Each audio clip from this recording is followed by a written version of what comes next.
السلام عليكم ورحمة الله وبركاته. دمانتين شعبك الصوماليات ملول بو الدنيا كجوكتان وايد سلامية مقعي وابو غادر halka aad naga daawanaysaanay waa Bergway City channelka aan ku leenahay YouTube-ka iyo sidoo kale barteena Facebook alaaba aad nagala socotaan barteena Facebook-ga waxa ku xiran saaxiibo aad iyo aad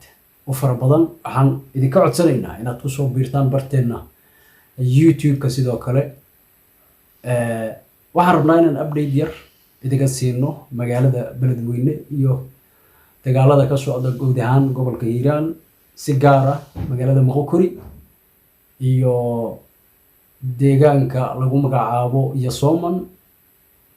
dagaaladii ka socday barihii ugu dambeeyay ayaan rabnaa si kooban in aan update-yadii ugu dambeeyay aan idila maaragtay wadaagno sidoo kale deegaano hoostaga magaalada Beledweyne lagu magacaabo sidoo kale Beerxaano iyo Baardheere ayaa dagaal laga dhaceen ugu dambeysay maanta waxaan rabnaa markaa si kooban inaan idin soo koobno dagaaladaas iyo qaababka xeeladaha ay adeegsanayaan nimankii khawaarijta ah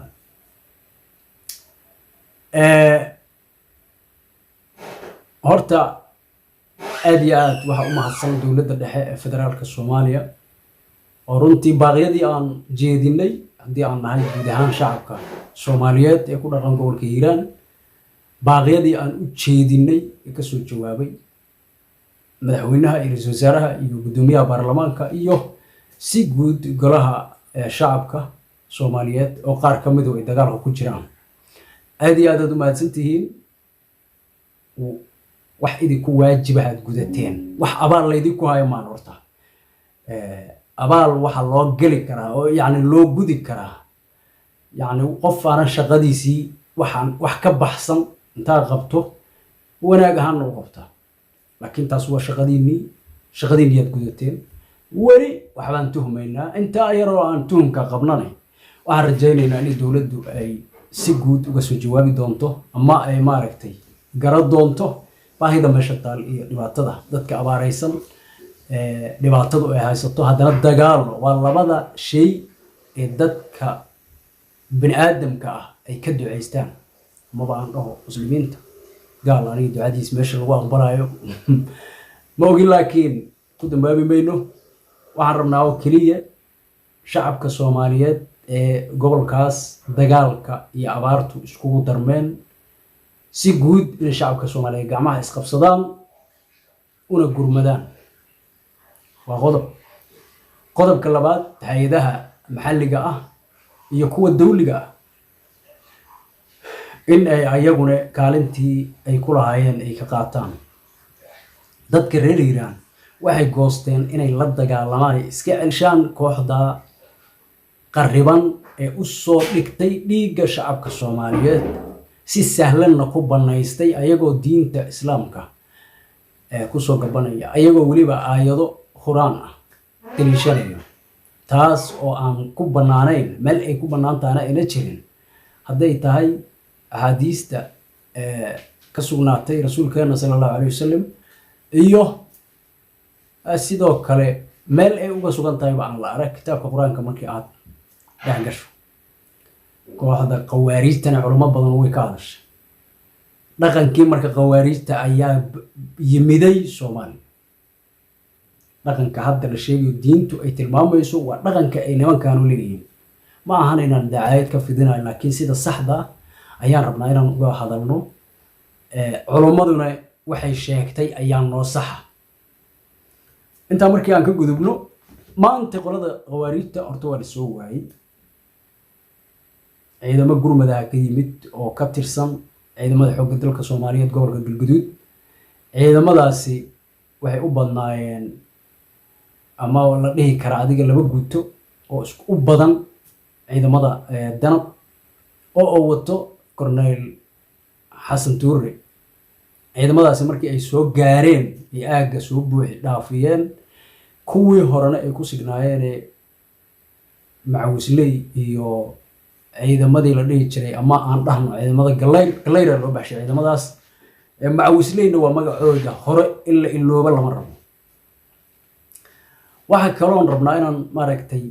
nimankaa horta waa la soo waayay, maanta waa la baadi goobay, waana la soo waayay ilaa iyo waxaa la tegey meelo magac leh. anugu ma aqaan dhulkan koonfureed ee gobolka aqoon badan uma lihi, balse moqokori iyo adiga ceel qooxle iyo eriyadii hore loogu dagaalamay ee dagaalada qaraar ay ka dhaceen oo baryihii dambe ayagu ay ku sugnaayeen maaragtay si doolaaleysi ay ku imaanayeen waa laga soo waayay ilaa iyo maaragtay xuduudda lala wadaago gobolka Shabeellada Dhexe oo gobolka Hiiraan la wadaago. kadib markii ciidamadan ay yimaadeen culays badan gurmiyada badan oo kale ay yimaadeen oo gurmad badan magaalada Beledweyne ka baxay, gurmad badan oo ka yimid Teedaan, Maxaas iyo sidoo kale Hees iyo Coomaad, gurmiyada badan oo ay ka imaadeen culays badan ay dareemeen, nimankii waa carareen, waa la soo waayay. ballanta marka waxay u eg tahay inay tahay halow aadan yabaal halkaas inay tahaan u malaynayaa, sababtoo halka lagaaga soo duulayo waa inaad taqaan ciidamada xoogga dalka Soomaaliyeed iyo ciidamada deegaanka kulli go'aankoodu meel u yaal, laakiin taladayda hadday tahay halka laga soo duulayo waa in saldhig weyn laga sameeyo, ciidamadaas ay deganaadaan ilaa laga soo gaarayo in meesha maamul inta loo sameeyo dowladda dhexe maamul u samayso ay ku wareejiso. dadka reer Shabeellada Dhexe sidoo kale ayaguna kulley ma dhihi karno dagaalka ama waa soo galeen ama waa ku soo socdaan ama waaba galeen, ma dhihi karno, wax la dhihi kara maaha, sababtoo muddo 2 bilood ah xuduudooda dagaal ka socda oo gobolkii ayagu ay u badnaayeen reer Shabeellada Dhexe ayaa laga soo duulaya. tignika meesha lagu soo sawiraa meeshan oo tignikadii ciidamada xoogga dalka Soomaaliyeed inta la soo kaxeeyaa waxa la leeyahay qabiil inta lagu magacaabo ayaa waxa la leeyahay waxa halkaanay maaragtay marmaraysaa. sidoo kale ma lihin dhaleecayn uma jeedinayno, laakiin waxaan rabnaa oo keliya dadka Soomaaliyeed waxa ka dhaxeeya waa calanka, kaasaa ka dhaxeeya,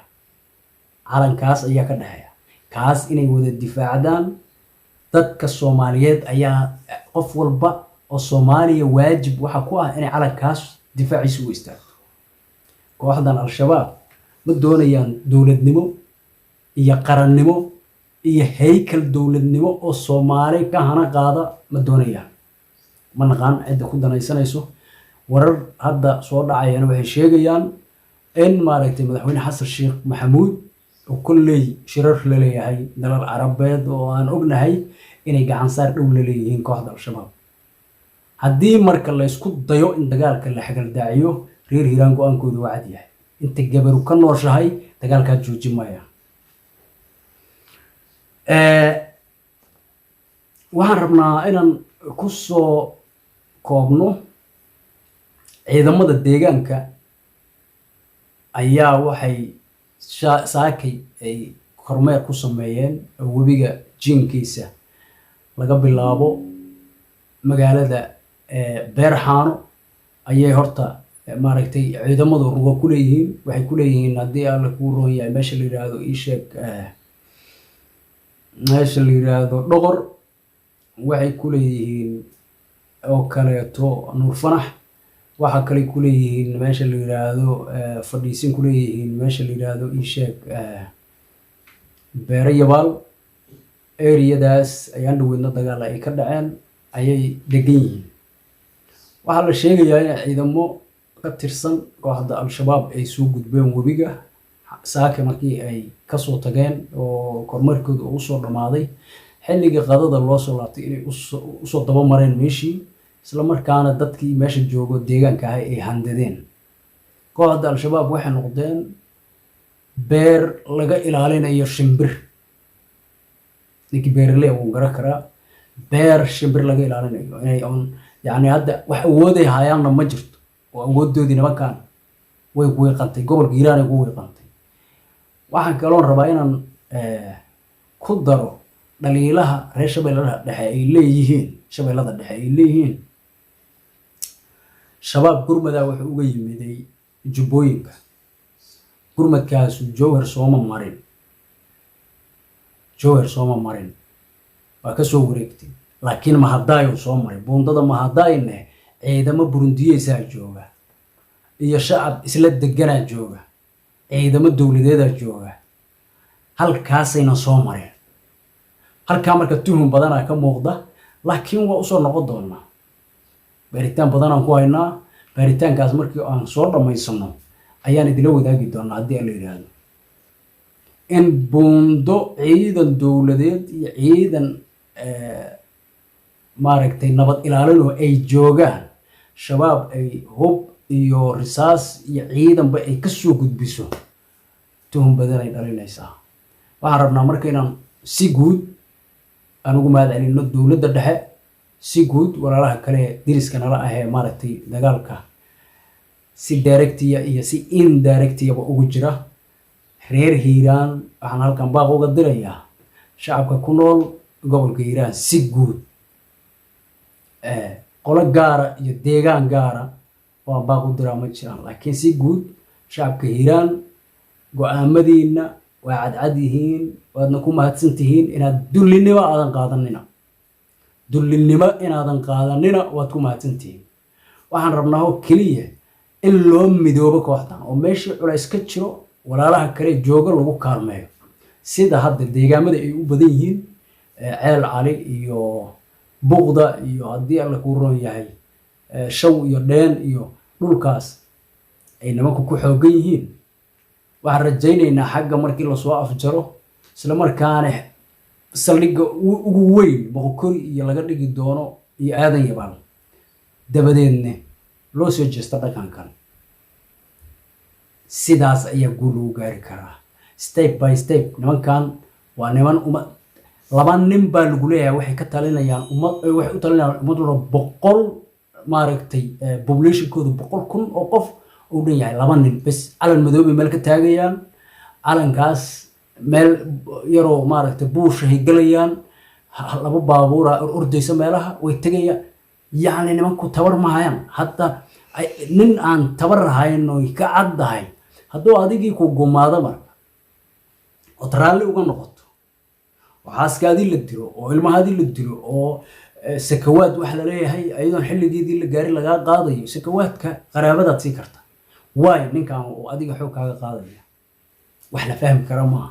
mana diidi kartid oo ma dhihi kartid war xitaa sakada ninkaasaan u sheegay oo iska dan yar oo dhibaataysan lama dhihi karo si guud marka qaraxii 14 Oktoobar magaalada Muqdisho ka dhacay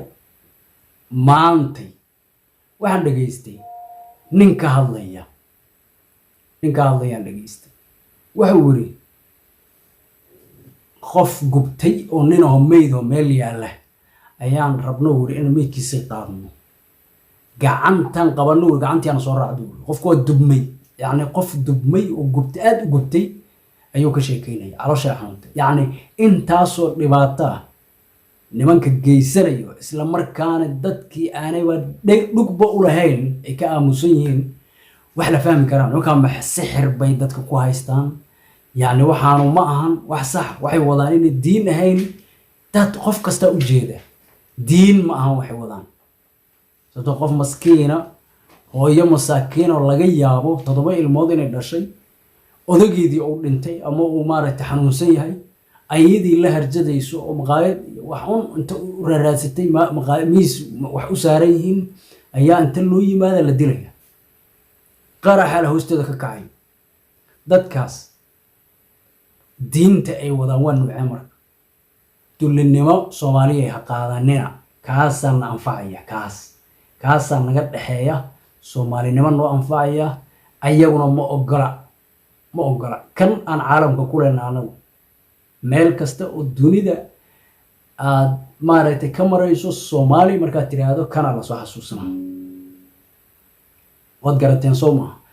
gobol kasta oo goori goosad raba waa la xaajood doonaa laakiin horta bal marka ugu horeysa kan hala badbaadiyo insha Allah taala wa salaamaya والسلام عليكم ورحمة الله وبركاته. Tell me pretty lies, look me in the face, tell me that you love me.